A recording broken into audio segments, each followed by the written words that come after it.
ప్రత్యక్షత కలిగి లేరు.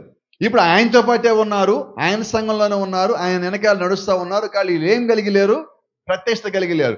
ఇప్పుడు ఆయనతో పాటు ఉన్న వారికి ఆ సందేహం పోవాలంటే ప్రత్యక్షత దేవుడు ఇవ్వాలి.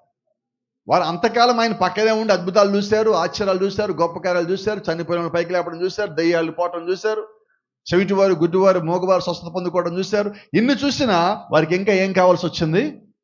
ప్రత్యక్షత. ఈరోజు మనము కూడా మన జీవితాల్లో దేవుడు మనకు కార్యాలు చేశాడని, దేవుడు నాకు మేలు చేశాడని, స్వస్థపరిచాడని, ఘనమైన కార్యాలు చేశాడని, నిలబెట్టాడని, బలహీన సమయంలో తోడుగా ఉన్నాడని, బలపరిచాడని, దీవించాడని, ఆశీర్వదించాడు అంటున్నాం. ఇవన్నీ ఉన్నప్పటికీ మనకేం కావాలి?